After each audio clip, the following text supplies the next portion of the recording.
Okay, so the Berlingo's going for scrappage soon, so I thought I'd do a quick review of it. This is one of the earlier ones with the lower front end. The even earlier ones didn't have any backsliding doors.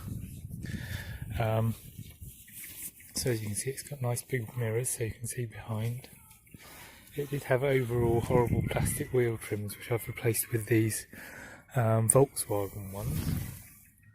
But you have to keep repainting the wheels every so often. This one only has a single driver's airbag, so you get a nice big glove box on the passenger side and a storage compartment below it. You also have loads of storage up here. The seats fold up nicely, so you can fit loads of stuff in the back, which I'll just show you. Under there you've got the storage compartments under the floor, between the front and the back seats. That one's got a foot pump in it.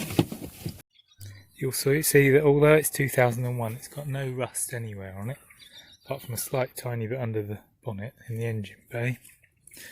But there is a problem with the lacquer coming off, which I've put some yacht varnish over it, and that needs redoing every so often just to stop it getting any worse. The earlier dashboard has provision for 2 radios, which is quite good. I did have a double radio set up for a while. The original one fits in there. Then there's an extra space down here which you can cover by a flap. So I fitted this extra one with a CD player in and had it connected with extra speakers in these top 2 speaker positions. But then the original one broke, so I rewired this one to the normal 4 speakers in the doors and up high in the back. But I'll swap it back to the original radio before I get rid of it. One thing I don't like is the front intermittent white, which gets more frequent the faster you go, which is a bit silly. So I've rewired it with this knob down here, which lets you set the delay manually, and if you press it in you switch between the original automatic mode and my manual mode. Another nice storage compartment there. One of the only problems I've had with it, which was major, was water coming down the A-post and getting into the electronic brain, which is behind the fuse box panel down here,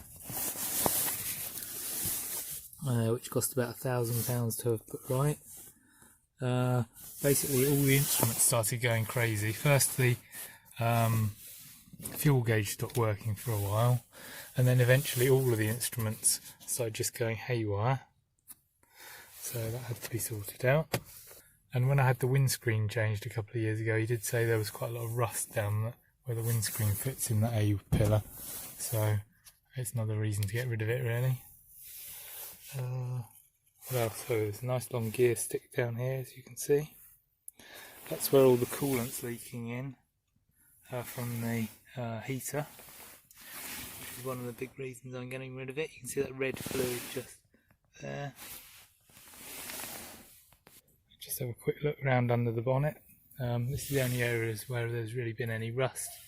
You can see there's a bit down there down the seams of the inner front wings.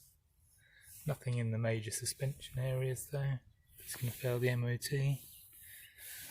The master cylinder for the brakes is looking pretty rusty. But you can see there's a nice area around it to work in. It's all cramped in. Nice spacious engine compartment when you've got the 1.4 petrol, although it is very underpowered. So thanks for watching, and my next video will be a review of my new Ford Torno Courier.